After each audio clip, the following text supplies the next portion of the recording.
Muy buenas noches. Sean ustedes bienvenidos a Pláticas entre Coyotes 3.3 en su especial de Navidad. Pícale a la intro, primate.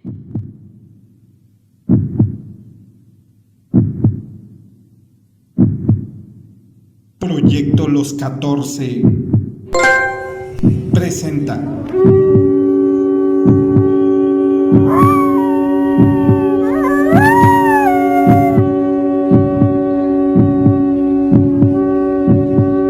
Señoras y señores, Pláticas entre Coyotes está en el aire.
Especial de Navidad.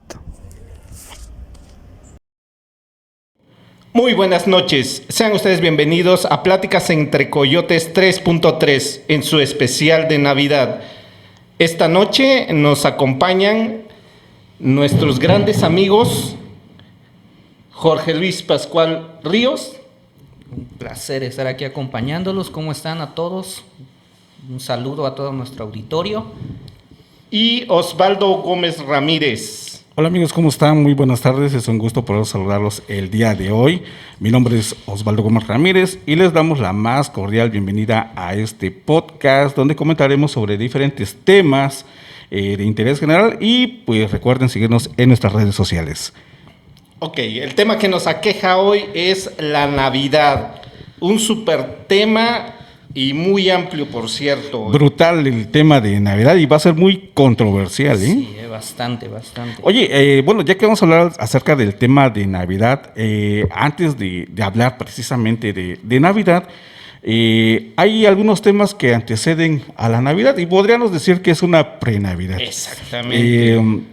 Yo he escuchado un poco acerca de algo que se llama Saturnalias, no sé si el término es correcto, pero la Navidad, la conmemoración del nacimiento de Jesucristo que se celebra el 25 de diciembre, guarda muchas similitudes con las Saturnales, las fiestas paganas que celebraban los romanos en honor a Saturno, el dios de la agricultura y la cosecha, y que originalmente transcurrían entre el 17 y el 23 de diciembre, coincidiendo con el solsticio de invierno, este periodo más oscuro del año cuando el sol sale más tarde y se pone lo más pronto. ¿Qué sabes de esto, José?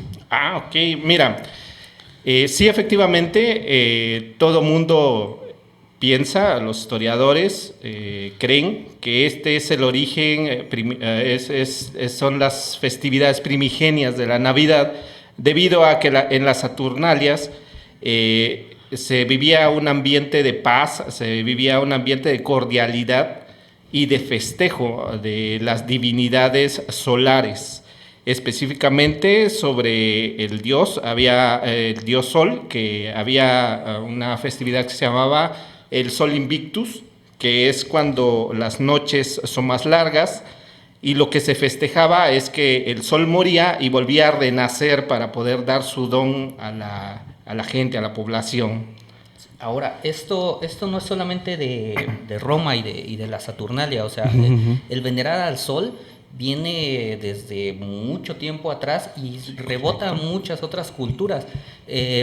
Esto mismo del Sol Invicto, es prácticamente lo mismo que se celebraba al final cuando pasaba el solsticio, en los días huecos del Imperio Náhuatl, aquí en todo lo que eran los mixtecas. No, los aztecas, los mexicas. Aztecas, Sí.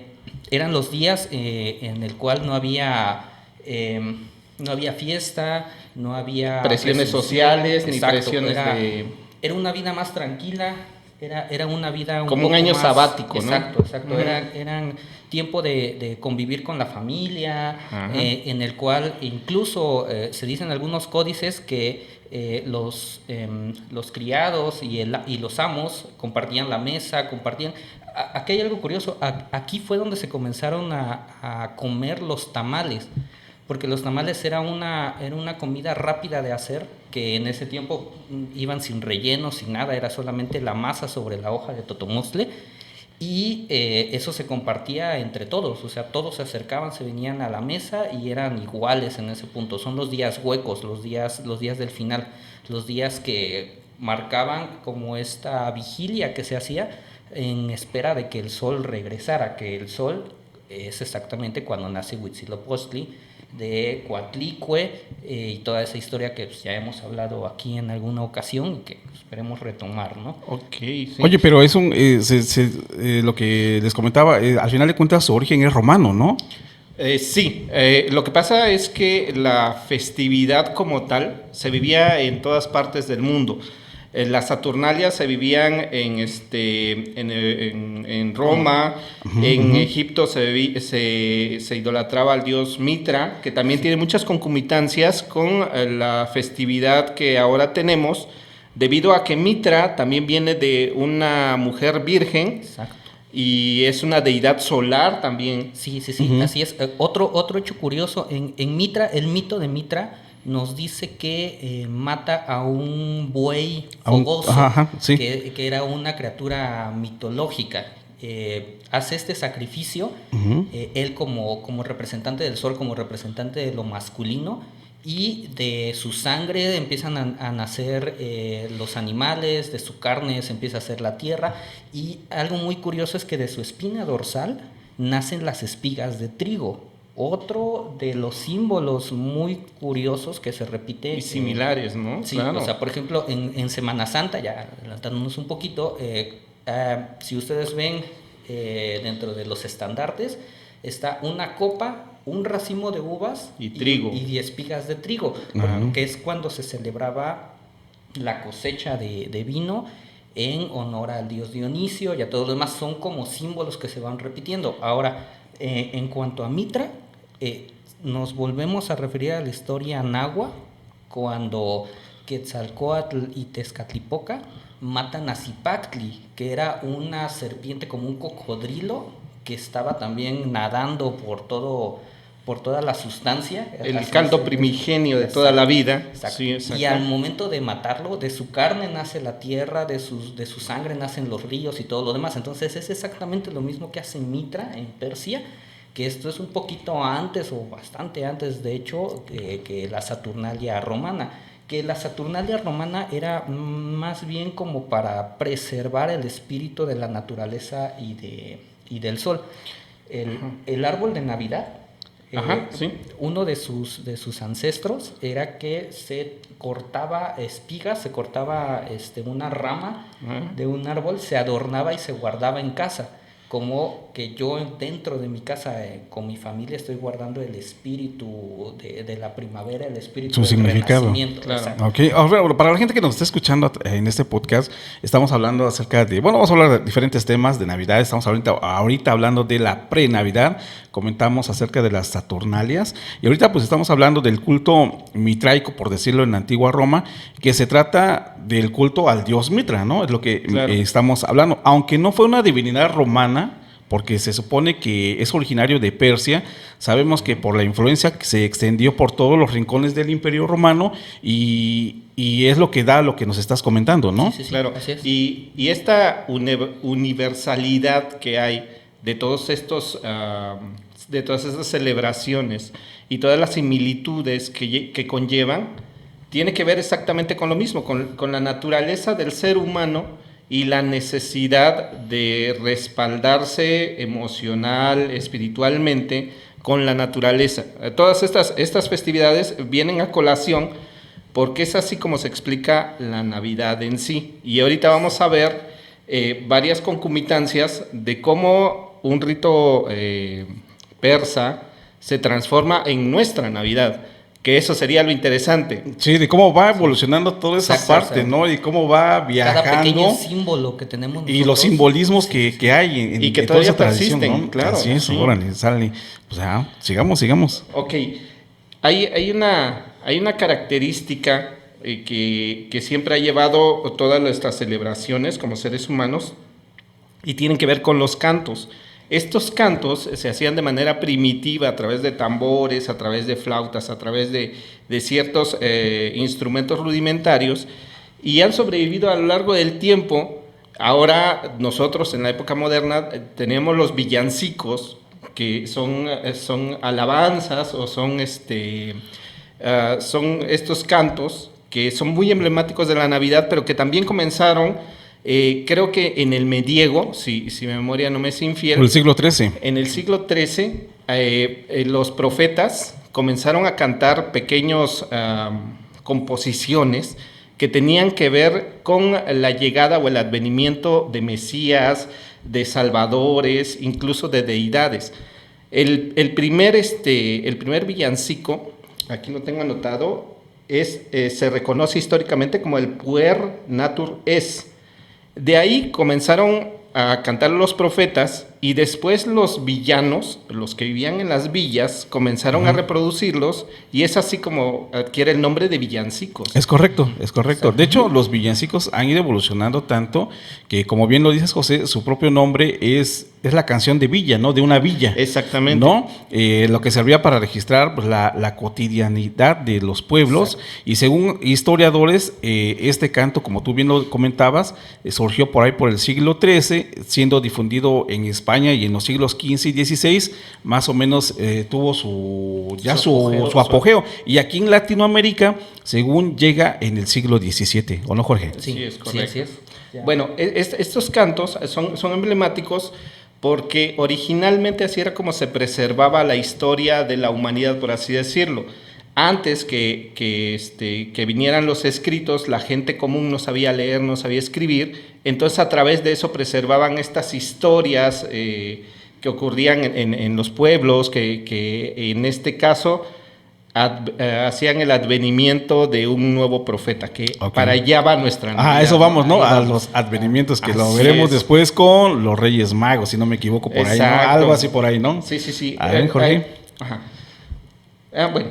¿Algo que quieras comentar más, Jorge? No, todos los puntos han sido tocados hasta el momento. Mira, a donde yo quería llevarlos es que nuestra Navidad se fundamenta en el nacimiento de una figura que seas católico, sea cristiano o no, marcó definitivamente nuestra historia, porque es su nacimiento el que parte nuestro calendario y a partir de ahí comienza la época, digamos, nuestra moderna. Era, ¿no? Sí.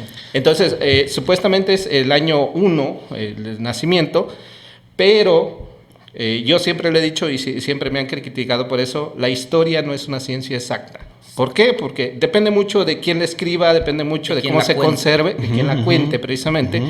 Y estos cánticos fueron lo que originaron los evangelios. Los evangelios que nos hablan, por ejemplo, del nacimiento de Cristo, no fueron escritos en tiempo real, salvo algunas pequeñas excepciones, sino fueron escritos por la gente que seguía las doctrinas de determinado personaje, ¿no? Como San Lucas, como los diferentes evangelistas.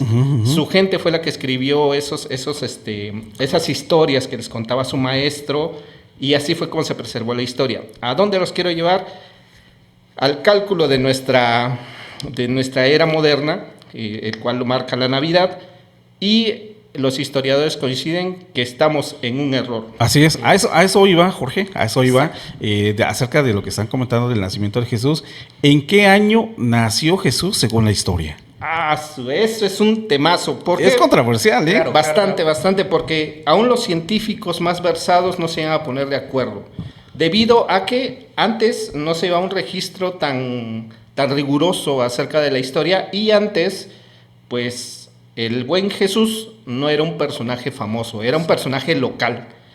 De ahí, conforme el Evangelio se fue popularizando, hubo la necesidad de registrar sus enseñanzas, y entonces sí se pasaron a papel, y llegaron a ser tan extensa o tan popular esa creencia que hasta los mismos romanos tuvieron que convertirse al cristianismo.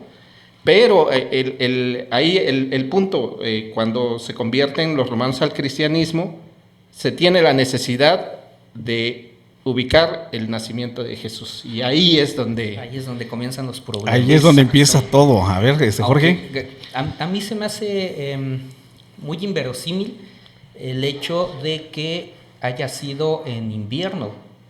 Claro. Sí. Porque en la tierra de Jerusalén, en la tierra, sí, así es. En el desierto, por esas fechas, sin la medicina moderna, no hubiera sobrevivido un neonato dentro de, claro, de ese tiempo, pues, o sea, dentro de esas adversidades, y más como lo pinta la historia. Claro, de hecho, las temperaturas que se alcanzan en esas tierras van desde los -6 grados hasta los -12 grados. Entonces, si sería estricto cómo se relata los evangelios acerca de los pastores no podían estar ahí con sus rebaños precisamente por las bajas temperaturas. Ahora, primero, antes, para que no nos hagamos esferas, dilucidemos el año. El año, oficialmente, lo hace el Papa Oliverio, ¿es correcto? Si mal no recuerdo. Sí, sí. Junta a todos los sabios en un episodio de la historia que se llamó el Consejo Ecuménico de Nicea. Ahí se recogen todos los escritos que hablan acerca de Jesús, de sus enseñanzas y todos esos, y se seleccionan los textos que conforman ahora lo que nosotros conocemos como Biblia. De hecho, la Biblia lo que quiere decir es un conjunto de libros. Bueno, es este personaje quien hace esa selección a través de varios sabios, y dejan los textos que son importantes y los aparta a los textos que no dan muchas referencias o que piensa que no son útiles. Bueno, la cuestión ahí, y cuando tratan de ubicar el nacimiento de Cristo, se lo encomiendan a un abad, a un sacerdote que se llamó Dionisio el Exiguo.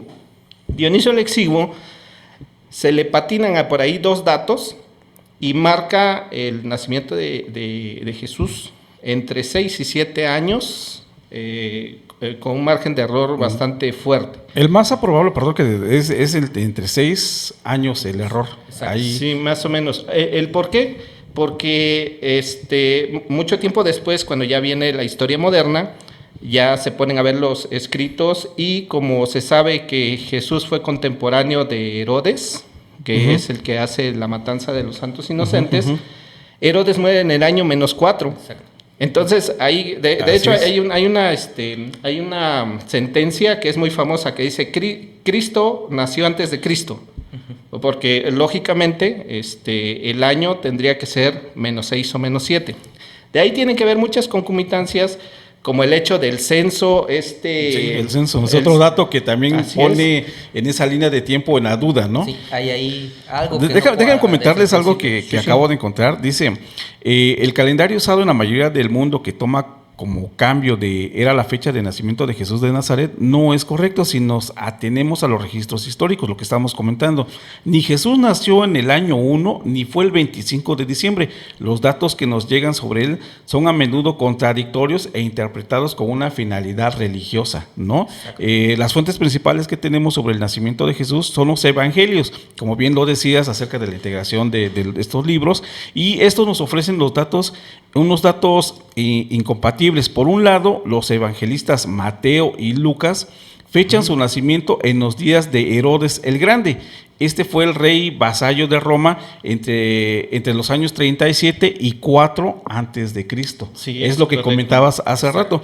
Fechas que si sabemos con exactitud por los registros romanos y según los evangelios reinó todavía 1 o 2 años en la vida de Jesús, por lo tanto había nacido entre el año 5 o el año 6 antes de Cristo. Sí, comentabas, ¿no? es correcto. Hay un personaje en la historia que se llamó Flavio Josefo. Él es un historiador que detalla mucho la vida de Herodes. Entonces, por él sabemos que Herodes sí era un personaje un poquito nefasto. Sí. Asesina a su esposa, viola a su cuñada, se casa con ella, la tira por el balcón, apuñala a sus hijos. No, era otro personaje. Un show. Sí. Entonces, este personaje llamado Flavio Josefo no da constancia de la matanza de los santos inocentes. Entonces, muchos historiadores se basan ahí para poder poner en duda el nacimiento y la existencia de Jesús, de hecho. Pero bueno, la cuestión ahí, y lo que la mayoría acepta como teoría veraz o cercana a la verdad, es que sí debió de haber nacido entre el año -6 y -5. Sí. El por qué tiene que ver con varias cuestiones celestes también, que ahí tendríamos que hablar de la estrella de Belén, lo cual hablaremos más adelante, pero se centra específicamente en un hecho que quedó marcado, o que debería de quedar marcado, que serían los santos inocentes, que esa es también otra de nuestras costumbres navideñas, que está muy arraigadas en nosotros y que tiene una historia bastante interesante. ¿El por qué? Es porque la matanza de los santos inocentes la marca precisamente porque Herodes, según nos dicta la tradición, la van a ver los Reyes Magos. Entonces Herodes les dice que si encuentran al niño, le avisen para que él proceda también a adorarlo. Los Reyes Magos, cuando regresan, se lo pasan por el Arco del Triunfo y se van por otro lado. Entonces Herodes se enoja y ordena la matanza de los niños menores de 2 años para pegarle o para poder asesinar, de hecho, a este nuevo Mesías que viene. Bueno, el por qué viene a colación es porque los Días de los Santos Inocentes es una idiosincrasia mundial. Nosotros recordamos que cuando es 28 de diciembre no debes pedir prestado o no debes dejar que te... Es parte ya de una tradición cultural de nuestro país, ¿no? Sí, pero no solo, es una cuestión histórica bastante arraigada, y eso yo no sabía hasta hace poco que me lo comentaron, precisamente investigando acerca de esta situación. Los santos inocentes como tal nacen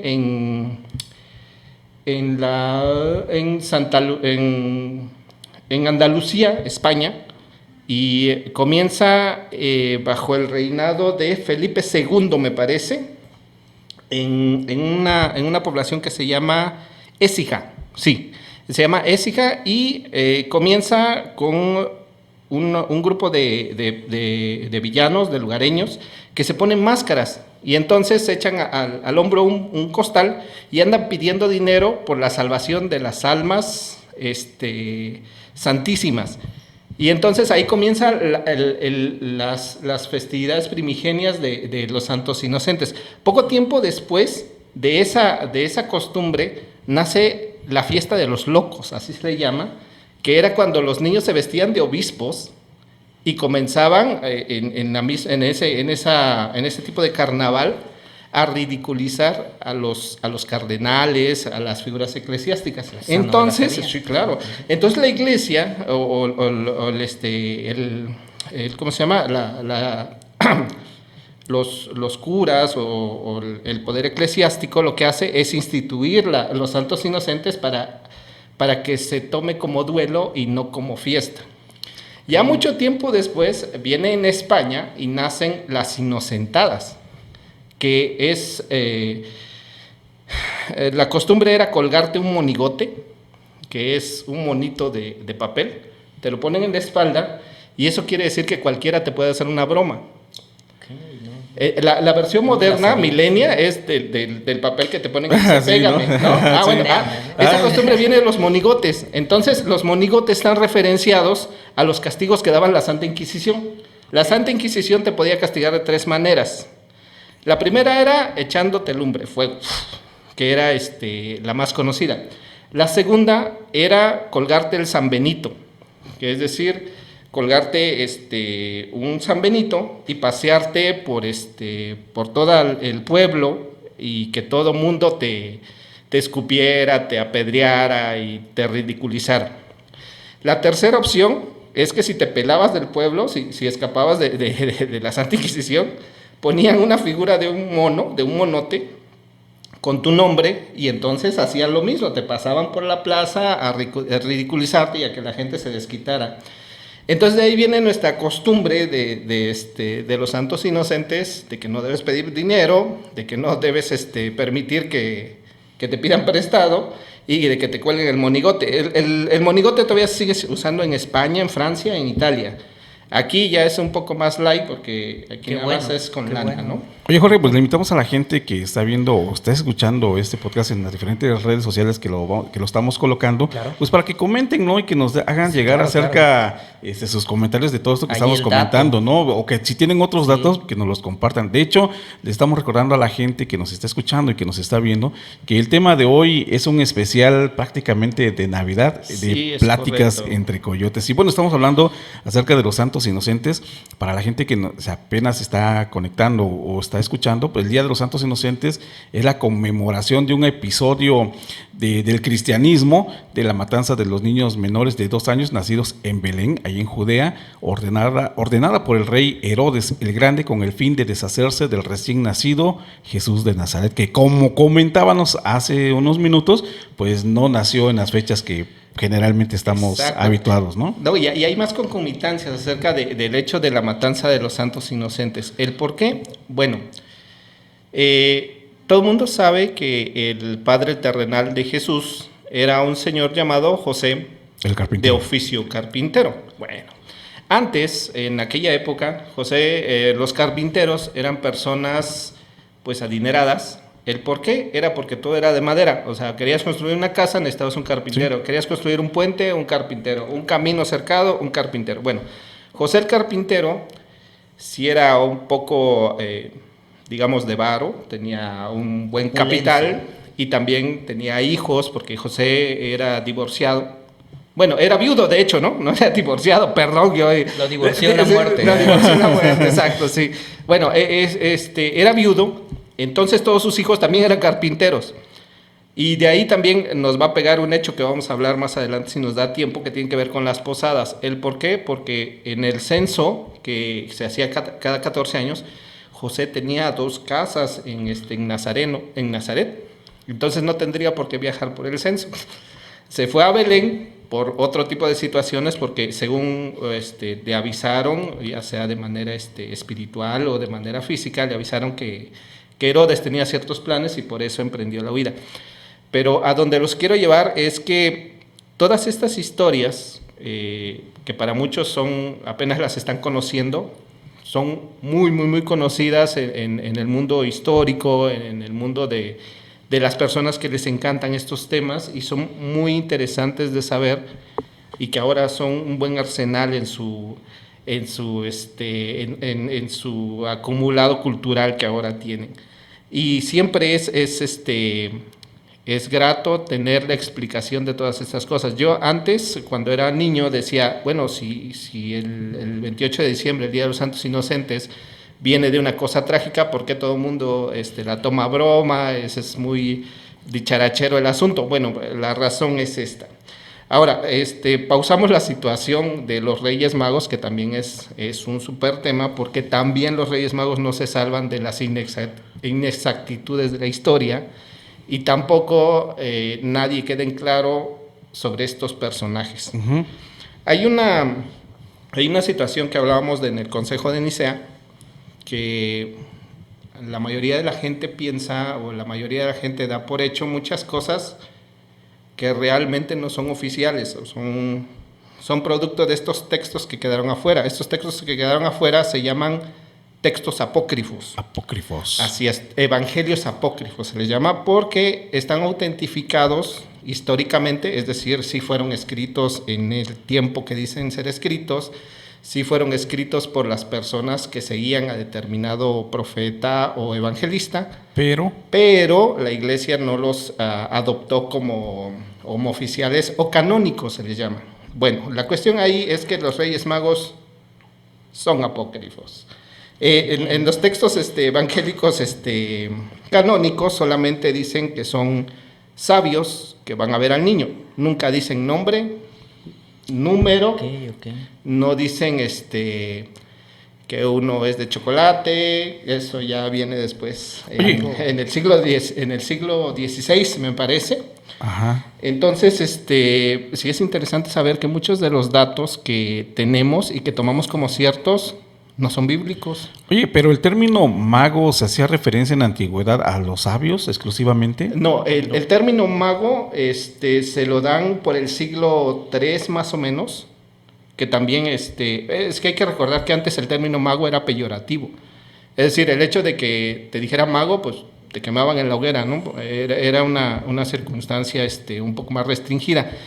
La cuestión ahí es que los historiadores y todas las personas que están en este mundo fueron armando la idea que nosotros tenemos de los Reyes Magos. Por ejemplo, en el siglo III los hacen reyes, o sea, ya no son sabios, sino son sabios reyes. Sí.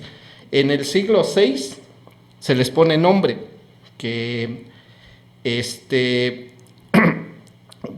hay una serie de inexactitudes o de que nadie se pone de acuerdo cuáles son los nombres hasta que finalmente quedan lo que nosotros sabemos son Melchor, Gaspar y Baltasar, pero se manejaron varios nombres y el rey mago morenito, el afro, no sé cómo se le diga actualmente, de chocolate, llega hasta el siglo XVI. Entonces si nosotros vemos las pinturas acerca de estos personajes antes del siglo XVI, o sea, todos son caucásicos, no sé cómo decirlo, pero no existe el de chocolate. Pero la cuestión es esta, que todas estas cuestiones vienen de una situación que no es oficial. Otro detalle que a mí desde que yo lo conocí me impactó mucho, es que todo el mundo da por hecho los padres de la Virgen María, los nombres, que son Joaquín y Ana. Y esos no están en la Biblia. Están en los apócrifos, pero, en un evangelio de la infancia de Jesús, me parece. Pero Jorge, bueno, acabando lo que comentaba aquí José, al final de cuentas, ¿quién eran los Reyes Magos entonces? Bueno, los Reyes Magos, como lo dice, eran sabios, nunca se especifica el lugar. Parece que venían de Persia, pero nunca son exactos en el dato. Del Oriente. Ajá. Alguna vez escuché por ahí que se utilizaba hasta incluso asiáticos, o sea, sí, es correcto, que venían del imperio de Asia. Que venían a entregar sus respetos y aparte venían en una exploración astronómica. Que es lo más viable. Y de hecho, no se dice que son tres. Se habla de un cuarto rey mago, ¿no? Eso viene en un libro apócrifo también, que en dos, de hecho, el de Acuario, me parece, y hay un cuarto que escribe Baltasar, que ese no está canonizado, ni es apócrifo, ni es todavía autentificado históricamente. La cuestión ahí es que dicen que son tres porque en los evangelios se hablan de tres regalos. Entonces, por simple regla ahora sí que de tres, se dice que son tres Reyes Magos. Pero también hay crónicas de otros sabios que se perdieron en el camino. Que no llegaron. Así es, que son orientales. Es en el caso del cuarto Rey Mago, que ahorita no recuerdo su nombre, Alterán, me parece que se llamaba, algo Alterán, así. Arquián. Algo así, ¿no? Algo así. Ajá. Déjame, lo buscamos. Y que llega a ver a Jesús cuando ya lo van a crucificar en el paso hacia el Calvario. Incluso él da la perla que trae como obsequio para Jesús niño. Y como se la pasa ayudando a la gente, nunca llega a donde está Jesús. Ya cuando llega, Jesús ya salió a otro lugar. Entonces lo encuentra en la etapa de la crucifixión y es el que le da esa perla a un soldado con tal de que le abra paso y hasta lo ayude en su peregrinación que tiene. Y entonces fue cuando este soldado le abre paso y habla con Jesús. Y entonces Jesús es muy emotivo el diálogo que tienen, porque le dice que lo disculpe, que nunca llegó a representarle sus respetos, pero porque él se dedicó a ayudar a la gente, incluso estuvo encarcelado. Y entonces Jesús le dice, mira, no te preocupes, porque tú me salvaste ayudando a mis hijos. Oye, el cuarto rey, el nombre era Artaban, el Artaban, cuarto rey exacto. mago Sí, que sí, sí. nunca llegó a su destino y que según fue recompensado. Así es correcto. De hecho, hay un texto apócrifo. Es que los textos apócrifos, como el Consejo de Nicea fue en el siglo III, y del siglo III para acá se ha encontrado un buen número de textos que son apócrifos, que también son evangelios, como es la segunda parte de José de Arimatea, este evangelio de Gaspiares, creo que se llama. Hay un evangelio había un evangelio ya reconocido históricamente que se llamaban las Actas de Poncio Pilatos, y hay unos escritos hechos del puño y letra de Poncio Pilatos, donde dice que él era amigo de Jesús, que también es muy controversial, y de María de Betania y todas esas cuestiones. Entonces este rey mago se une a una cruzada que tiene ya después de que pasa la crucifixión, y se llevan a María, la madre de Jesús, la Virgen María, se llevan a María de Betania, la hermana de Lázaro, en un buque o en un barco de José de Arimatea, que era como un hacendado que era muy cercano a Jesús. Entonces se van para Francia, y ahí continúa otro tipo de historias truculentas, ¿no? Pero antes de que sigamos avanzando con ese tema, estamos. comentábamos hace rato de las epifanías. La iglesia celebra como epifanías 3 manifestaciones de la vida de Jesús. La epifanía ante los magos de Oriente es una manifestación, como bien dices tú, de paganos. Epifanía del bautismo del Señor, manifestación a los judíos.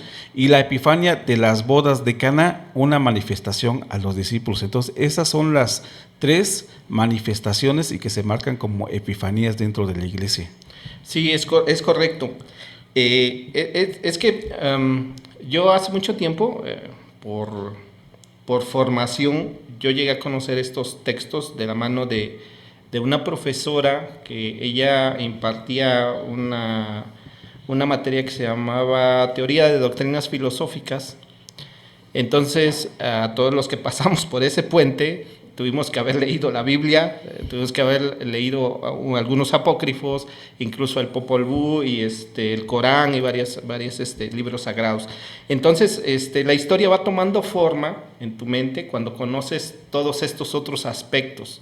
Hay incluso, a mí, el que más me impactó de los textos apócrifos es el que habla acerca de la infancia de Jesús. Ah, sí, que ese es otro rollo que no está documentado de la infancia de Jesús. Está reconocido históricamente, o sea, sí tiene la antigüedad, pero lo que dice es lo que ha complementado, de hecho. Ahí habla de los Reyes Magos, habla de la estrella y habla sobre los primeros milagros de Jesús niño, que resucita un ave y resucita un niño también. Y hay muchas teorías de dónde se pasó todo ese tiempo, si estuvo Hay grandes infinidad, huecos. ¿no? Hay muchos huecos, pero sí. como dices tú, hay mucha documentación también que pues no está avalada oficialmente, ¿no? Es correcto, sí, es porque los historiadores sostienen que no todo lo escrito es verdad, y tienen razón, ¿no? A lo mejor es una polarización de quien lo escribe, pero en sí, como yo bien he dicho y como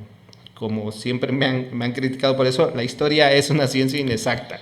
Entonces, aquí se acepta lo que se dice la mayoría, o lo que dicen la mayoría de los sabios que conocen de esta situación. Oye, Jorge, y el tema que decían del hecho de que venían guiados por una estrella, ¿hasta dónde es ahí también real? Sugieren algunos textos que fueron instruidos en astronomía estas personas, o estos reyes magos, o en una ciencia de navegación o cálculo en el tiempo, pero la verdad es que la escena de los reyes magos es icónica, ¿no? Claro, o sea, claro. Hoy en día es icónica. Hay una situación, porque a mí me ha pasado, cuando pones tu nacimiento, te venden 2 tipos de estrellas. La estrella de 5 picos y el cometa. El cometa. Entonces, eso también tiene que ver con esto. Se dice, primero se manejaba que era un cometa. Bueno, el cometa más cercano en tiempo es el cometa Halley, y el cometa Halley pasa, me parece que 12 años más adelante del año 0. Entonces, el cometa está descartado. Poco tiempo después llega un astrónomo de apellido Kepler, que es el que da la versión más aceptada por la ciencia, por la historia y por los exégetas o por los estudiosos de las... Pero bueno, eso de la estrella y de Belén, entonces vamos a abarcarla un poquito más adelante para no quemar ahí el tema, ¿no? Sí, sí. Y invitarle de nuevo a la gente que nos esté escuchando de que deje sus comentarios, ¿no? Para que veamos ahí, podamos escribir sus dudas, o sobre todo, sus impresiones. este es un especial de Navidad y sobre todo, ¿de qué les gustaría ¿qué otros temas? Claro. Ahorita el tema es por la fecha, Sí. es un especial de Navidad y estamos hablando acerca de los Reyes Magos. Ok. Jorge. Sí, el sesgo de selección que tiene el Consejo de Nicea es enorme. O sea, Claro. hay huecos en toda la historia bíblica que nunca se llegan a poner de acuerdo y que saltan demasiado hacia la lógica, como Claro. ya te decía, del nacimiento de Cristo. La temporada, ¿no? En Ajá. diciembre, en invierno, vamos. Ahora, los textos apócrifos nos han dado todas esas pequeñas cosas que todos damos por hecho, pero que nunca están dicho, como el hecho de que el árbol del conocimiento sea un manzano. Nunca en los textos se dice que es un manzano, sí.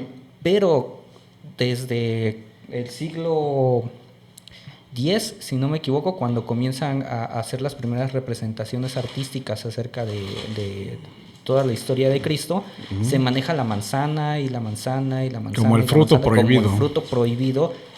Y nunca en ningún texto se dice que es un manzano. Es la el árbol. interpretación al final Exacto. religiosa, teológica, que también los artistas en su tiempo le asignaron, ¿no? Claro, y aparte la manzana tiene muchas concomitancias porque la manzana siempre ha sido muy simbólica. De hecho, antes, cuando pedías la mano, ofrecías una manzana en lugar de un anillo.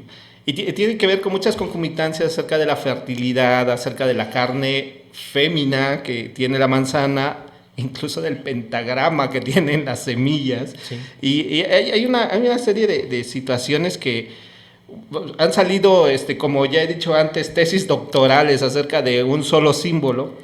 Y sí yo le pido mucha comprensión a nuestro auditorio porque divagamos mucho, porque el tema sí es muy rico, donde Claro. de Sí. jales va a salir un hilo. Es un tema y tocas todos. A eso Sí, voy, sí, de sí, que sí. nos estamos desviando un poquito aquí del tema. Estábamos hablando de, sí, una cosa te lleva a otra y Sí. tiene un origen No. a otro. Pero ahorita, bueno, estábamos acabando el tema de los Reyes Magos. Sí. Y algo que viene muy a la par y significativo es algo que viene llegando desde a nuestra tradición, que es la rosca de Reyes. ¿Cuál es el significado realmente de la rosca de Reyes? ¿Cuál es el origen de la rosca de Reyes? Es una tradición que, según entiendo, tuvo sus comienzos en países europeos como Francia y España, pero en la conquista llega aquí a México como costumbre, ¿no? Ok, ahí hay una situación, y y hace mucho tiempo, debido a que la vida fue generosa conmigo, he tenido la oportunidad de hablar con personas que tenían conocimiento seglar, es decir, conocimiento tanto eclesiástico como científico. Bueno, la cuestión ahí es que yo hace mucho tiempo traté de llegar al fondo de esta situación, y esto viene desde las Saturnalias. En esa época se escondía una haba, una semilla de haba, la marcaban y el feudo, el señor de la casa escondía esta haba en la casa, incluso entre las migas de un pan, y el que encontraba esa haba tenía un premio muy especial. Bueno, dependía de la naturaleza de la persona. Si la persona era un esclavo, ese día ganaba su libertad por completo y podía incluso hasta escapar. O sea, las Saturnalias eran bacanales, eran orgías, eran todo ese tipo de cosas. Entonces, el esclavo no tenía derecho a todas estas cuestiones a menos de que encontrara el haba. Si era un niño, era proclamado niño rey y sus deseos eran voluntad. Si era un hombre libre, esa haba le iba a otorgar suerte y abundancia durante todo el año. Después, esa situación la traen los reyes Borbones, me parece, la llevan a España, y en vez de una haba le ponen ya la figura y la hacen en forma de rosca. Y el que encontraba la figura, que antes era una, simbolizaba el hecho de que tú encontrabas a Jesús en tu corazón. y eso te iba a traer muchas bendiciones. Por lo tanto, tendrías que dar un diezmo. Entonces, al que le salía el monito, desde entonces ya era y de ahí los tamales. De ahí los tamales. Desde ahí ya pagaba. Sí. Tamales, atole. Pero todo el mundo se congraciaba de eso porque antes la fe, la religión sí tenía un peso bastante fuerte en tu vida diaria. Entonces, el hecho de que te encontraras la figurilla que simbolizaba al niño, simbolizaba mucho y entonces te cambiaba el año. De ahí, pues ya pasó a nuestras eras modernas. Ya cuando llegó a México, pues ya se le pusieron 3, que originalmente eran simbolizados por los 3 regalos. Es decir, quien se encontraba la mirra, que simbolizaba el segundo niño, iba a tener un crecimiento espiritual. El que encontraba el primer niño, que era el oro, pues iba a tener una riqueza material y así, ¿no? Ya después se cambió esa situación o se evolucionó a que eran los 3 Reyes Magos y que, pues igual, el pago del diezmo, ¿no? El primero es tamales, el segundo es atole y el tercero es pipirín. Oye, Jorge, ¿no? pero sin adelantarnos, la tradición pues indica que quien encuentre al niño, ¿no? La figurita de diferente manera que hoy lo vemos hoy en día, pues será el padrino, lo vestirá y llevará a misa el día de la Candelaria, que ese es otro origen, Claro, otro otra tema, gran ¿no? historia. Sí. Entonces, siempre estas fechas han sido muy ricas en todas esas cuestiones. Hay situaciones que son fundamentales, que tienen que ver desde hace mucho tiempo y que a lo mejor hasta nuestros días han perdido ese efecto de la simbología que conlleva, pero se supone que si el 6 de enero les sale el muñequito, tendrían que sentirse muy afortunados porque todo el año ese niño les va a traer bendiciones. Oye, pero tiene también un simbolismo, estoy checando ahí. La forma ovalada de la rosca simboliza el amor de Dios, sin un principio ni fin. Las frutas que traen ahí de adorno como arte simbolizan la gracia traída por Jesucristo. Otros señalan que son las joyas de los reyes, que significan amor, paz y felicidad.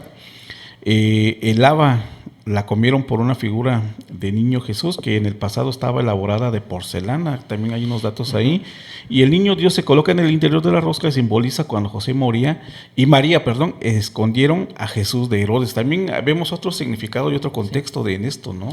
Claro, de hecho la figurilla que se encontraba era básicamente de colección porque iba a tu altar.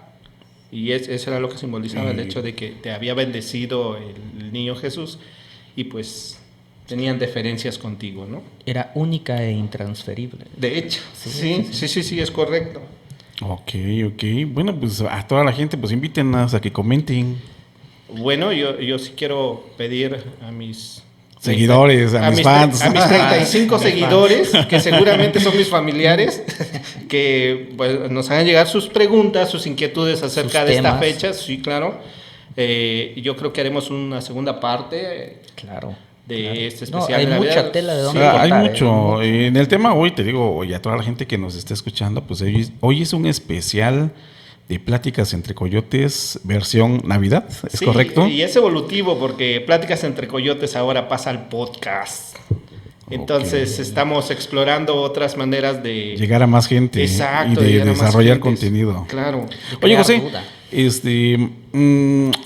parte de esto que estamos hablando de los Reyes Magos es lo que comentábamos hace rato y que ya nos estábamos brincando ahí a ese tema, es la estrella de Belén.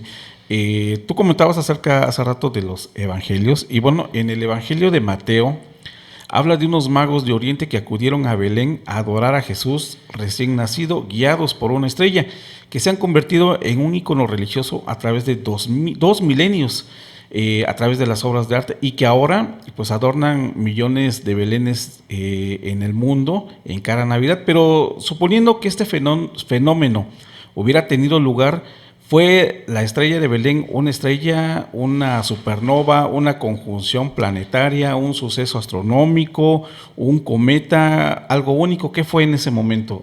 Ok, bueno, hay muchas teorías acerca de eso porque como no conocemos la fecha exacta de Jesús, no sabemos qué fue lo que pasó.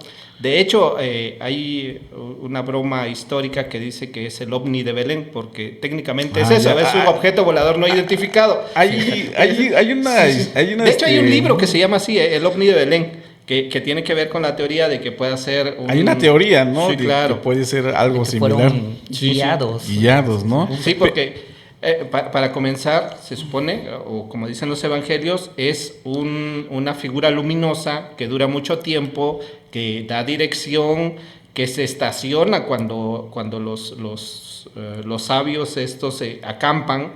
Entonces, sí es muy difícil de ¿cómo se llama? De precisar qué es lo que fue. Yo hace mucho tiempo encontré una curiosidad cuando estaba yo investigando ese tema hace mucho tiempo. Desde hace mucho tiempo yo quería hacer este especial de Navidad, no tenía la tecnología para entonces, pero ahora, y yo platicaba con un amigo que es sacerdote de hecho. Entonces, él me dijo una frase que es muy poética, que la escribí precisamente porque es muy poética, y que ha subsistido esa notación hasta nuestras fechas, y las quiero compartir. Dice: la estrella de Belén es un relato evangélico de Mateo que debe de ser tomado como un género midrásico o construcción arábiga. Y yo me quedé con cara de guau. Y lo que en sano español quiere decir que es una bella leyenda oriental con detalles pintorescos que viene a reforzar la enseñanza teológica. Pero checa este dato que va a donde vamos a llegar con estos datos. Mira, durante el alineamiento que supuestamente algunos investigadores han realizado, el Sol, Júpiter, la Luna y Saturno sí, se hallaban en la constelación de Aries. Venus se encontraba en cerca de Piscis, y Mercurio y Marte al otro lado, en la de Tauro. Además, el Sol estaba en el primer punto de Aries, es decir, o traducido como dices tú, que este suceso ocurrió en pleno equinoccio de primavera. Que Jesús naciera en invierno, esa fue una invención y fue otro rollo. Sí, que mucha gente que nos va a estar escuchando pues va a decir, pero sí, al final, astronómicamente eso es lo que supuestamente pasó. Era la versión más científica que había habido, la que dijo Kepler. Bueno, no, esa no la dijo Kepler. ¿No? No, sí, como no, no. La triple conjunción. Este dato que te estoy comentando es más reciente a través de un astrónomo, no recuerdo el dato, pero dice que los magos podrían haber visto este fenómeno y reconocer que simbolizaba el nacimiento de un gran líder en Judea. Han realizado unos cálculos sorprendentes y el próximo alineamiento similar ocurrirá en 16,000 años, pero sin que el equinoccio de primavera esté en Aries. Ahora, un alineamiento como el ocurrido en Belén hace 2 milenios no volverá a verse hasta dentro de 500,000 de años. ¿Cómo ven ese dato? No, está interesante. Bueno, aquí hay una situación que yo sí quiero rescatar de mis memorias.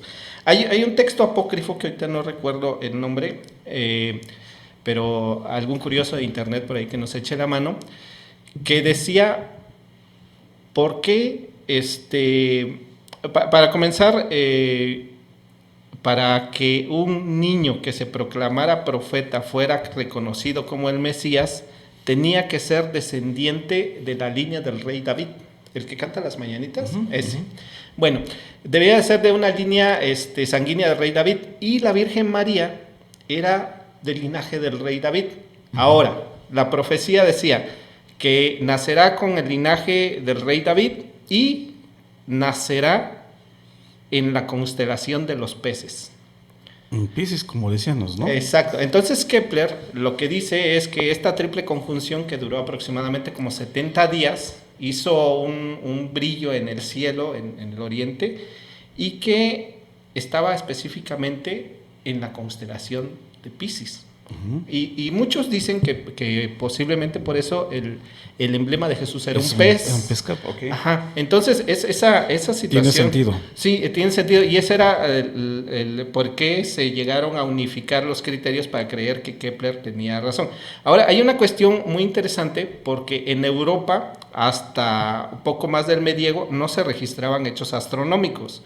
Ni cometas, ni asteroides, ni nada. El hecho era porque en aquella época se pensaba que el cielo era inmutable, o sea, que no cambiaba, que si había un cometa era de la atmósfera, era un gas ahí que pasó o algo, que no era más allá de nuestro ecosistema. Bueno, la cuestión es que todos estos datos vienen de astrónomos coreanos, chinos y persas. Entonces, es muy difícil la traducción primero de aquella época y los conceptos que tenían eran diferentes. Entonces, para hacer los cálculos acerca de la estrella de Belén fue muy complicado y hasta que Kepler llegó a esas conclusiones.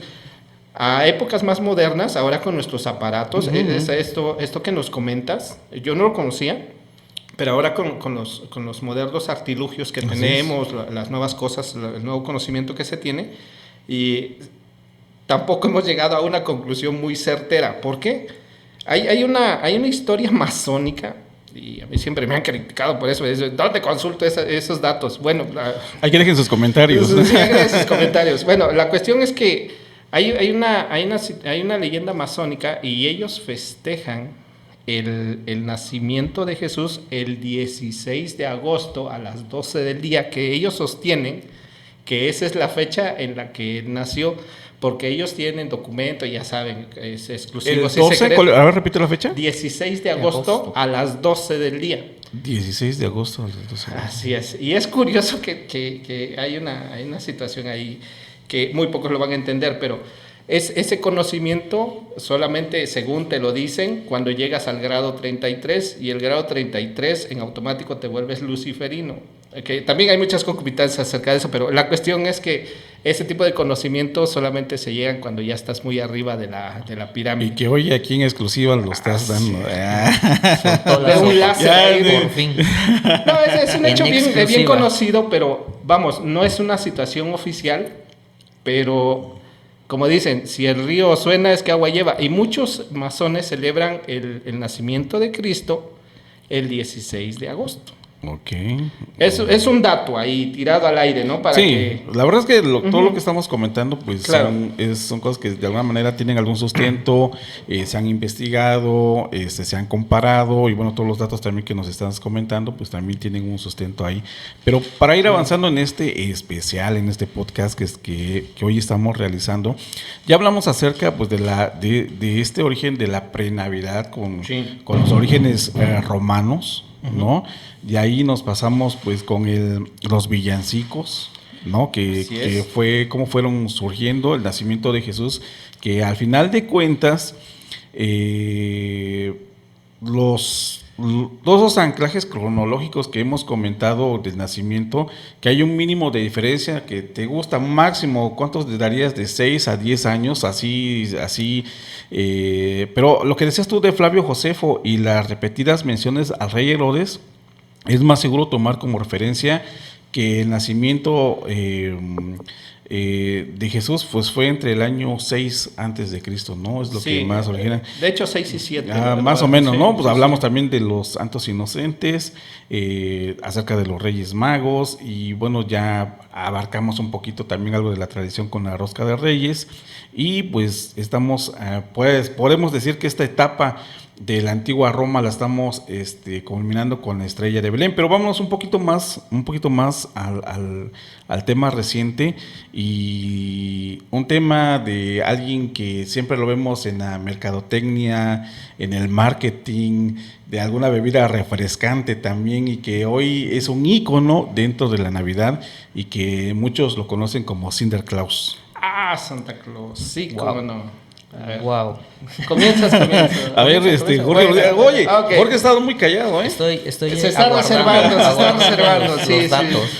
Ok, bueno, Santa Claus tiene su fundamento en un personaje que es San Nicolás de Bari. Curioso, yo esa historia la conocí por mi abuelo, Y ya después me dio curiosidad y lo comencé a investigar. Sí, efectivamente, San Nicolás de Bari Nicolás de Bari. fue un obispo que creo que era turco. Del siglo III. Sí, era turco del siglo III. Y también se le conocía como San Nicolás de Mira, que es donde hizo su obispado. Bueno, la cuestión es que este singular personaje era encomiado porque era muy devoto, era también muy humanitario, incluso fabricaba pequeños juguetes de madera y se los regalaba a los niños. Poco tiempo después esta fama le fue acrecentando y llegó a ser hasta santo patrono de Holanda y Alemania. Su festividad se celebraba el 5 y el 6 de diciembre, me parece. Sí, de diciembre. Y cuando los holandeses, algunos alemanes comienzan a migrar a Estados Unidos, entonces los estadounidenses comienzan a conocer a este personaje. Fue hasta un escritor que, haciendo una sátira que se llamó precisamente Sátira de Nueva York, trata a este personaje de ridiculizarlo un poco y lo pone en un trineo jalado por un caballo volador, con un sombrero de ala y una vestimenta azul y rojo. Y ahí es el primer contacto que se tiene del mundo moderno con Santa Claus. Santa Claus se le dice porque cuando es patrón del pueblo de Holanda y Alemania, le dicen Sinterklaas o Klaus. Sinterklaas. Ajá, así es. Entonces, ya en el siglo XIX, otros textos ya lo ponen de dorado y que vive en el Polo Norte. Cuando vuelve a regresar hacia este mito a los franceses y a los ingleses, ya ahí ya aparecen los renos. Y fue hasta 1902, que hasta lo anoté para que no se me olvidara, en un escrito que se llamaba La vida y aventura de Santa Claus, ya lo comienzan a tomar como santo. Y fue hasta 1931 cuando un dibujante, por encargo de la marca, lo viste ya de los colores como nosotros lo conocemos. ¿En qué momento se vuelve, lo pone gordito? Se vuelve ya parte de la bebida refrescante. Ah, sí, porque Santa Claus es gordito por muchas circunstancias que son obscuras totalmente, que ahorita vamos a platicar de ello. Bueno, la cuestión es que nuestro Santa Claus nace en 1931 y está basado en eso. Alguna vez me preguntaron en pláticas entre coyotes ¿de qué color era originalmente Santa Claus? Bueno, originalmente era verde, o sea que el Santa Claus de Fuji era el original y no el de Coca-Cola. Entonces, ¿algo que quieras agregar? Claro que sí, ahora sí, ahí va. En Islandia tenían una tradición en la cual se hablaba de 13 Santa Claus, 13 pequeños duendes que robaban en las casas.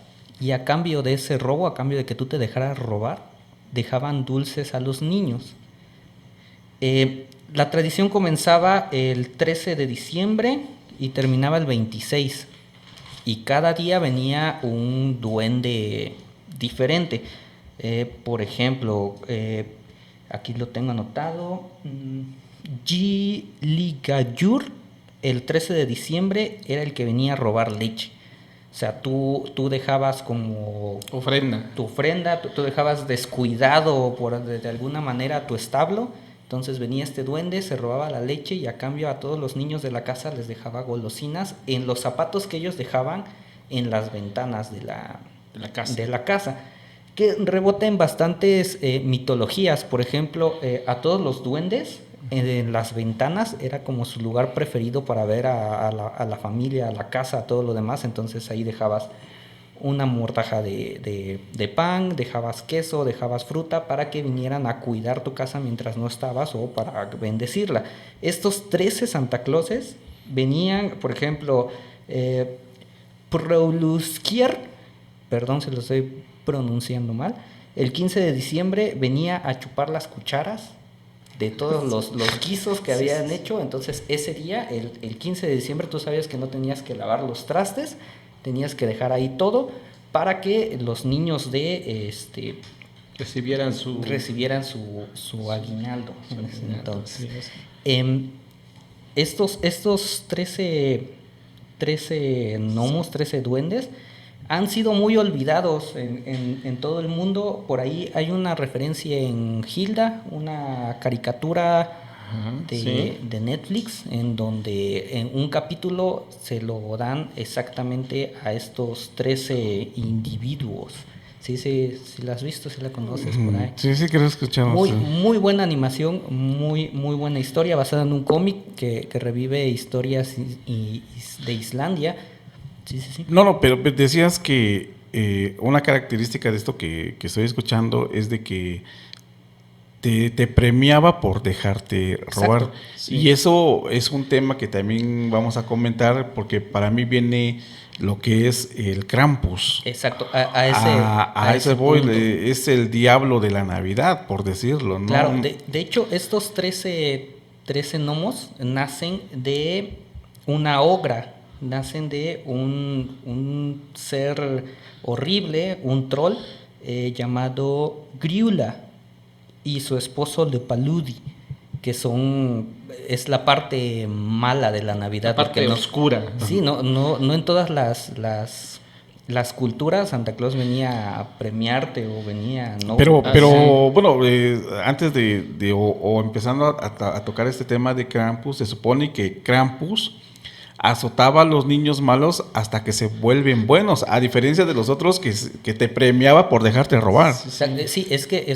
los hijos, digamos, los hijos de esta versión de Krampus de Islandia eran traviesos por naturaleza. Entonces, se creía que si un niño era travieso, era un niño saludable, era un niño que podía hacer trabajo dentro del establo, dentro de todo el lugar que tenían en Islandia para explotar. Krampus tiene bastantes orígenes muy oscuros. Por ahí alguna vez leí, no quiero mentirles, no recuerdo bien el nombre del libro, de la enciclopedia, en la que decía que estaba estrictamente ligado con Santa Claus. Cuando uno de sus renos le da rabia, dice que está enfermo, que es por eso que hace falta un reno en el trineo de Santa Claus. Tendrían que ser números pares para que con la nieve y la fricción y todo lo demás fuera mucho más fácil navegar. Pero falta este reno porque se enferma. Entonces, como Santa Claus estaba en comunión con el bosque, era carpintero, de ahí sacaba su materia prima, de ahí obtenía todo, le dice al reno: vete, porque si te ven te van a... Lo destierra de alguna manera. Lo saca. Entonces, en este conflicto, el reno, decía en ese mito, entre regresar, no regresar, entre ser bueno y ser malo, empieza como a mutar y se transforma en Krampus. Ese es uno de los orígenes que le dan. Que Krampus quiere decir garra. Exacto, es decir garra. Pero a lo que también he estado investigando es de que ya sea solo o según después de Santa Claus, él aparecía haciendo sonar cencerros, cadenas y oxidadas. cadenas para asustar con su presencia, ¿no? Hay otra versión en la que dice que los guarda a todos los niños traviesos y los mete en un saco que se lleva... Eso me recuerda algunas historias que son simuladas en... Todos los el señor del saco se le conoce. Hay películas, claro, que hasta bueno, hasta ahorita que estamos comentando, pues ya encaja todo. En el origen, ¿no? Algún día hablaremos acerca de Pinocho, de la historia de Pinocho, y ahí tiene mucho que ver el señor del costal. Ningún cuento es tan dulce como lo pintan, en absoluto. Sí. Hay otra versión en la que Krampus es la sombra de Santa Claus, y Santa Claus, al estar sacando sus pecados y limpiando, purificando su ser, guarda todo eso dentro de su sombra hasta que su sombra se convierte en un incubo, en un demonio posicionado de su sombra que se transforma. Entonces, mientras Santa Claus premia a los niños buenos, Krampus viene y va sobre los niños malos. Los hace buenos a la fuerza. Sí, exacto. Ahora, en Cuento de Navidad, Canción de Navidad de Charles Dickens, en realidad el espíritu de la Navidad presente es una representación de Santa Claus, grande, con barba, vestido tipo de dorado, leñador. Exacto, que tiene un cuerno de abundancia y está muy contento. Incluso eso que dices tú de la sombra y todo eso, algunos lo manifiestan como el ayudante de Santa Claus, ¿no? Exacto. En ese sentido de ser Claro. la otra parte, pues, ¿no? Claro, regresamos al mismo punto, el sesgo de selección, o sea, el sesgo de decir esto sí me conviene que entre dentro de la historia, esto no me conviene dentro de la historia. Hasta la historia que vemos hoy, que hoy Claro. ya es lo que decían, ¿no? Es comercial, es marketing, Claro, muy es una tierno, marca muy- también, ¿no? Sí, exacto. Entonces, Krampus era en realidad también parte de todo el folclore que encerraba a una figura tan entrañable como lo era Santa Claus. O sea, no era del todo dulce ese cuento y ese villancico. Como te decía, en Charles Dickens, en esa representación del fantasma de las Navidades presentes, que es Santa Claus, tiene en sus pies, no recuerdo bien, era la delincuencia y el abuso hacia los niños, que eran representados por dos niños desnutridos que estaban chupándole toda la esencia hacia Santa Claus, que lo cual nos lleva a que su risa en realidad no era de alegría. Era sino un quejido, era Exacto. un grito de agonía. Era un grito de agonía, Sí. más al estilo el Joker, que no podía tener por ahí esa situación, a una risa de qué feliz me siento, ¿no? Sí. Oye, pero fíjate cómo fuimos, bueno, cómo se fue desmenuzando esta parte de Navidad que desde el origen empezamos a plantearla, ¿no? Claro. O sea, para muchos la Navidad es algo que como hoy lo vemos es comercial, ¿no? Es comercial, pero Claro. sin embargo tiene un origen y tiene una historia que de todo lo que hemos desglosado, pues la verdad es que la mayoría de la gente lo desconoce, ¿no? Y nos quedamos con la tradición, con la cultura, Claro. con lo bonito. Sí. Y sin embargo, pues de esto que estamos hablando acerca de esta parte de Santa Claus, de esta parte de los libros que fueron seleccionados, de la parte de todo eso que la gente a lo mejor sí lo conoce, pero que por tantos años ya dentro de esta tradición, pues prefiere excluirlo, ¿no? Quizás. Claro, de hecho el origen del mito de Krampus tenía que ver, antes era más amable, antes se llevaba a los niños, me estaba comentando Jorge que antes así era, que se llevaba a los niños, los dejaba solos en el bosque, entonces así los asustaba y ya para el otro año iban a ser buenos y todas esas cuestiones. Era como un escarmiento, era como para decirle este es el camino. De la forma que lo hiciera, él tenía que hacerlos. Exacto. Claro. Buenos, ¿no? Era la contraparte de Santa Claus, ¿no? Aparte del mecanismo que antes era muy usado también en la psicología de aquella época, ¿no? Oye, y hablando ya de Navidad y de lo que es en la actualidad, una tradición también muy importante es lo de las uvas. ¿Qué podemos comentar de esto? Ah, ok. Sí, la tradición de las uvas es más bien una estrategia de mercadotecnia que nace en 1909 por un excedente de uvas que tuvieron los vinicultores. Activan una vieja tradición de 1895, me parece, que era de comer uvas con champán. Entonces, ellos dicen que esa situación en diciembre les va a dar suerte, hacen de hecho, allí es donde se acuña el hecho de comer una uva tras campanada. Ajá. Y pues así se les una venden uva las uvas. Una uva por cada campanada, entonces son 12, ¿no? Sí, así es. Y estamos llegando al final de este especial de Navidad. Y esperamos sus preguntas, sus comentarios. Déjenos allá abajo sus comentarios. Sí. ¿Qué les pareció este ejercicio que estamos haciendo ya en Facebook o en las diferentes plataformas de audio en los que se puede subir? ¿Qué les parece? Déjenos sus comentarios, compartan sobre todo para que pues este podcast pueda seguir ahí en línea. Bueno, yo creo que lo que es prudente ahorita es que abramos nuestra caja de chingaderas, nuestra sección tan querida, y por ahí tenemos un mensaje de nuestro amigo Juan Roque, que por ahí tenía unas preguntas. Sí, un saludo ahí a nuestro amigo Juan Roque, que hoy se encuentra en la Ciudad de México, ahí en CDMX. Por temas personales anda ahí de vacaciones, pero nos hizo llegar ahí unos mensajes que vamos a escuchar y que tiene que ver con este tema de esta sección, ¿no? Que tú le has colocado como la caja de chingaderas. Pero antes de pasar al audio de Juan Roque, ¿por qué la caja de chingaderas? Tú una vez me lo comentaste. Sí. Pero bueno, para la gente que apenas está escuchando este podcast, para la gente que está empezando a seguir, ¿por qué esta sección la denominaste caja de chingaderas? Bueno, ¿por qué? la caja de chingaderas es parte de nuestra idiosincrasia de todo latinoamericano. Todos en la casa tenemos un cajón, un bote, donde guardamos esas pequeñas reservas estratégicas que no son útiles en el momento, pero que después seguramente nos van a sacar de un aprieto.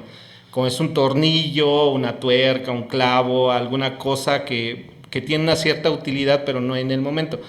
Del otro lado del charco, en España, por ejemplo, se le dice la caja de sastre, referentemente a que todos los sastres debajo de su gabinete tienen un cajón con un montón de cosas, botones, hilos, cosas que no son... en algún momento vas a ocupar, ¿no? Exactamente. Entonces, la caja de chingaderas son esos pequeños datos que parecen no tener sentido, pero que en una plática te van a hacer brillar por tu arsenal cultural que tengas, ¿no? Perfecto, pues ya quedó claro ahí para todos los amigos del por qué la caja de chingaderas. Y vamos a darle paso ahí al audio de nuestro amigo Juan Roque.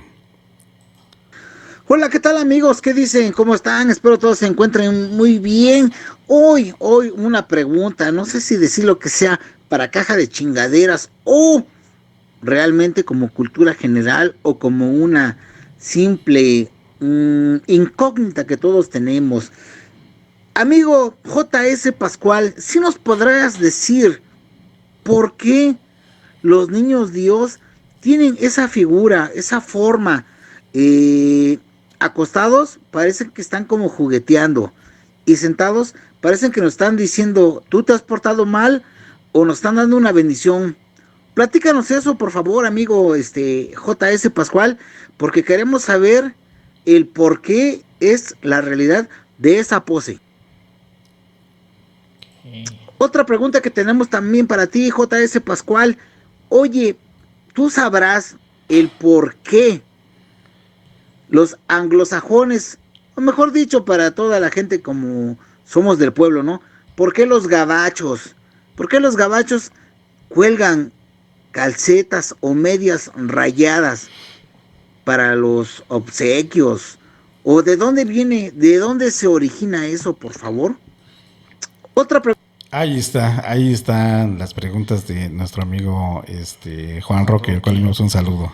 Ok, bueno, la primera pregunta que tiene que ver con, supongo que con la posición del Niño Dios, tiene mucho que ver con una leyenda que es de San Francisco de Asís, que San Francisco de Asís es una figura muy emblemática, sobre todo en estas fechas. Él vivió en el Medievo, en 1223, en una localidad italiana llamada Greco. Él hace por primera vez un nacimiento. Él quiere compartir con las personas, con sus feligreses, la misa de gallo, la misa de medianoche, y entonces hace una representación del nacimiento de Jesús. Y él talla algunas figuras en madera, y él es el primero que hace la figura del buey, del burro, hace su nacimiento. Y cuando está en la misa, está haciendo una alabanza al niño Jesús, y dicen las crónicas o dice la leyenda que el niño Dios le extiende los brazos y San Francisco de Asís le sonríe y entonces el niño le da su bendición. Entonces por eso tiene esa postura el niño Dios. Es una historia bastante romántica. No sabemos también si fue cierta o no, pero el pasaje se conoce como la sonrisa de San Francisco de Asís. Y ese es el por qué los niños dioses, en la mayoría de sus representaciones, en los pesebres, tienen esa postura de bendición y de echar los brazos. Respecto a la otra pregunta, que tiene que ver con por qué se cuelgan las medias en la chimenea para que Santa Claus o Krampus nos vayan a dejar nuestros obsequios, es porque igual en el medievo se ponían a secar de la nieve los calcetines en las chimeneas, entonces se colgaban y pues ahí lógicamente les dejaban sus obsequios. Hay una leyenda bastante romántica también que habla acerca de un hombre que tenía dinero y que él se despoja de esa riqueza regalándosela a los pobres y repartiendo alimento, y se llega a quedar muy pobre y tiene después 3 hijas que no pueden casarse porque no tienen dotes. Entonces dicen que Santa Claus baja por la chimenea y le pone una bolsa de oro en cada calcetín de cada hija, y es así como esas hijas pueden casarse. Esa es como la leyenda más aceptada del por qué esa tradición se hace así. Hay un montón de leyendas acerca de eso que son muy pintorescas, pero esa es la más aceptada. Bueno, Okay. Nuestro querido Juan Roque, Pues ahí espero está. que haya sido contestada tu inquietud. Y sí, son muy buenas preguntas. De hecho, a mí me costó mucho trabajo averiguar por qué tenía el Niño Dios esa postura. Y que al final de cuentas, bueno, no sé si viene o es parte de, pero dependiendo de esa postura, está en el nacimiento o en la Candelaria, ¿no? Sí, así es. De hecho, tiene dos interpretaciones según esté acostado. Ujú. El de acostado es que te está echando los brazos como pidiendo que tú te unas a su fraternidad, o el hecho de que tú lo adoptes. Y en el de la Candelaria, la Candelaria es ya donde se está bendiciendo, por Así es, decirlo. exactamente. Ok. Ok, bueno, pues ahí tienen. Jorge, algo que nos comentes. ¿No? Es muy grande toda la historia y todos los huecos que se omiten.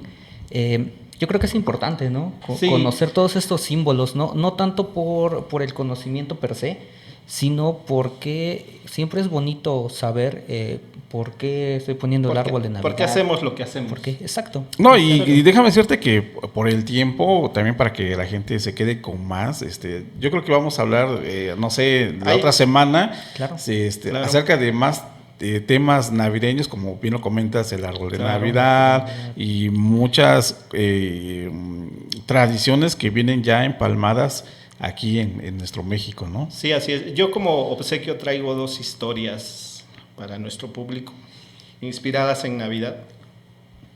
Entonces, la primera se conoce como el bombardeo de chocolate. Y esta historia ocurre en la Segunda Guerra Mundial, en los años 44, más o menos. Alemania fue bombardeada, Berlín en específico, y hay un piloto que tiene que regresar a una base y tiene que volar sobre Berlín. Entonces el piloto hace un robo a una tienda que está en ruinas y recoge víveres y sustentos. Y entonces dice la historia que cuando él va llegando al aeropuerto, se encuentran 2 niños agarrados de la alambrada, viéndolo pasar y asombrados por su uniforme. Y entonces el piloto les sonríe y los niños sacan de sus vestimentas y le regalan un chicle, que en épocas de guerra pues era algo muy valioso para ellos. Entonces el soldado se ve muy conmovido, tanto que cuando va volando sobre Berlín, selecciona las cajas de chocolate y las bombardea. Entonces, como regalo de Navidad, un hecho inspirador en plena guerra de una persona que fue motivada por la inocencia de unos niños. A ese episodio se le conoce como el bombardeo de chocolate. Órale. Y hay una que en especial a mí me conmovió mucho. Yo cuando la conocí hace mucho tiempo, pensé que era una leyenda romántica.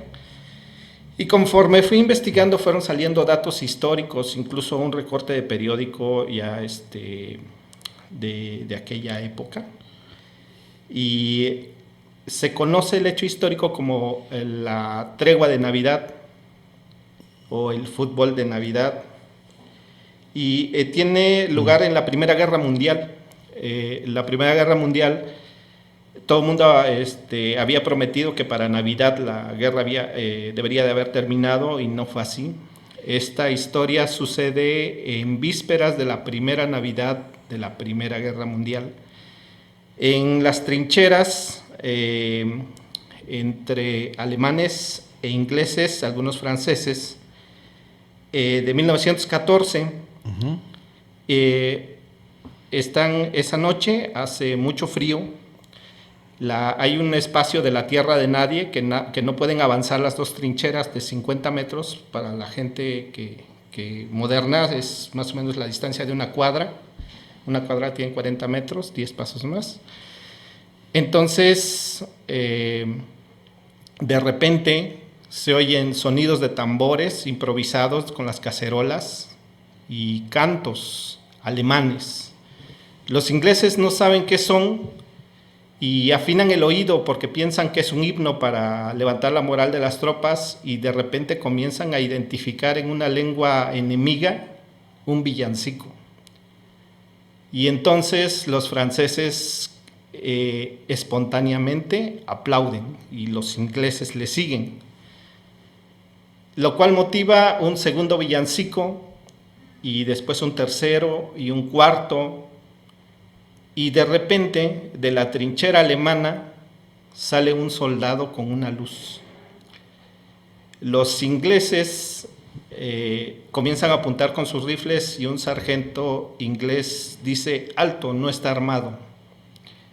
Aquel soldado alemán avanza entre la tierra de nadie en medio de charcos de sangre, de lodo, de restos humanos, y lleva una luz, un pedazo de abeto con una veladora o con una vela, y se pone justo al frente de la trinchera inglesa.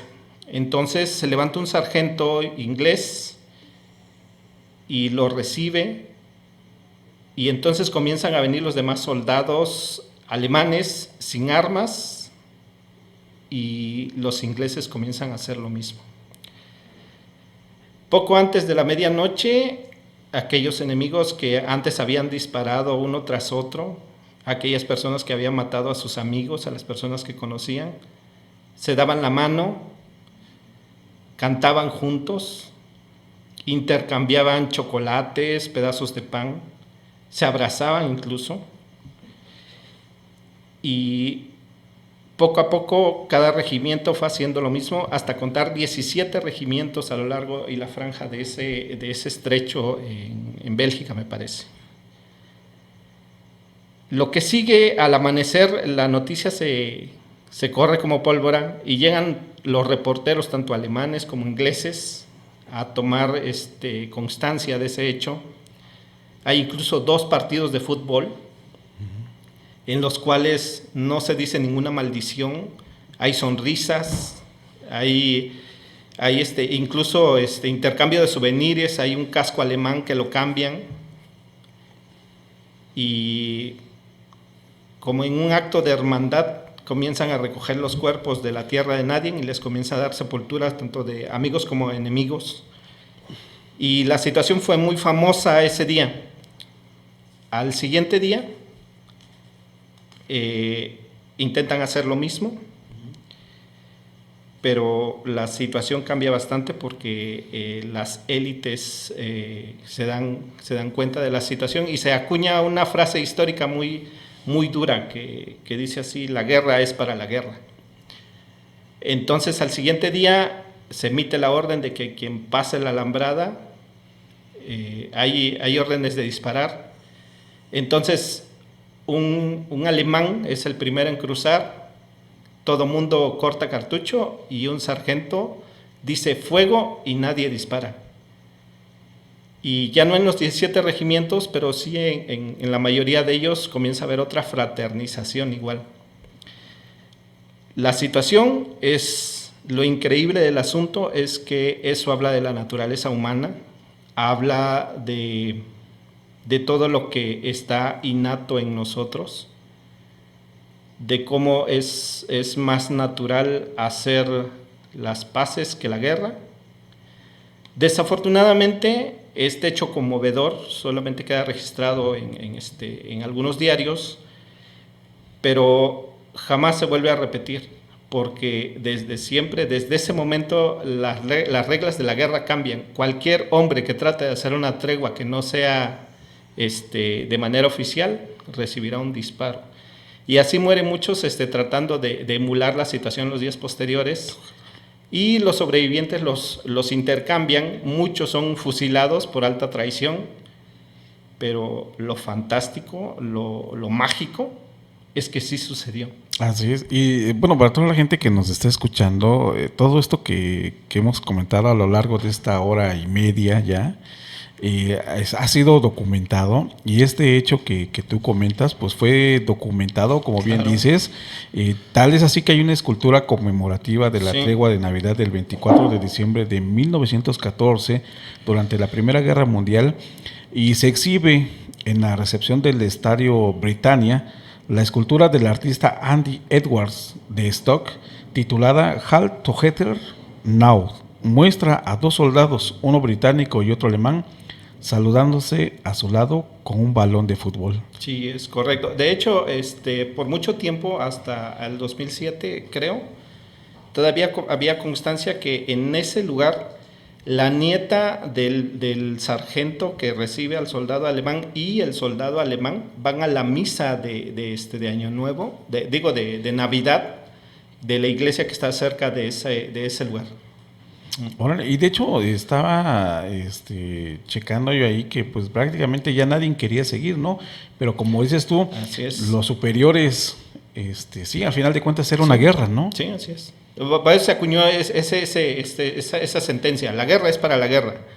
Y entonces de ahí nace, hay una ley incluso marcial internacional que dice que si vuelve a pasar otra vez, recibes un disparo en la cabeza, ¿no?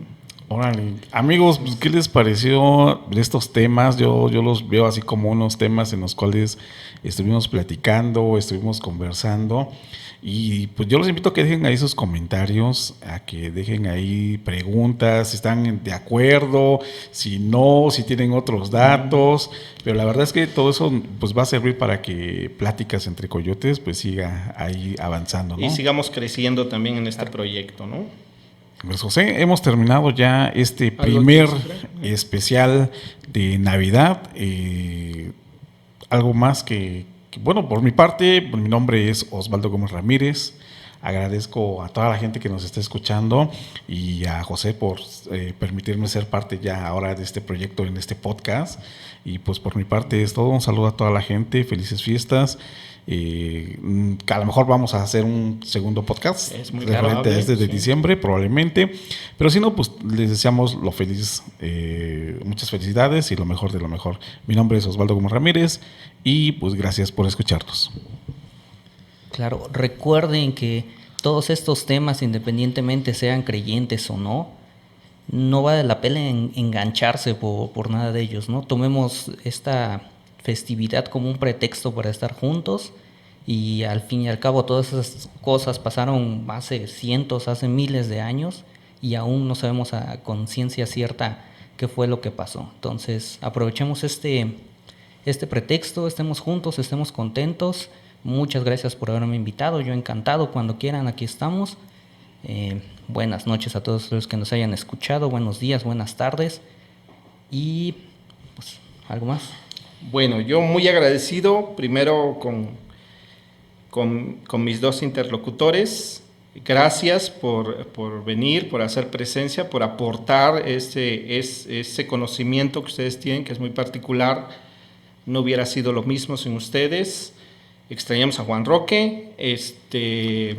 Muy agradecido con la gente que nos escucha. Muy agradecido con nuestros 35 seguidores. Seguramente son familiares o vecinos. Y muchas gracias por prestarnos su atención. Y recordad nada más que estas festividades es un pretexto para dejar salir la naturaleza humana que tenemos. Hay una frase que decía San Francisco de Asís precisamente, y decía: yo, así como soy pequeño, débil, si a pesar de lo poco que soy pude hacer lo que hice, ¿qué no podrán hacer ustedes juntos? Es su amigo J.S. Pascual, deseándoles una buena noche y dándole las gracias por su escucha. Muy buenas noches. Vámonos.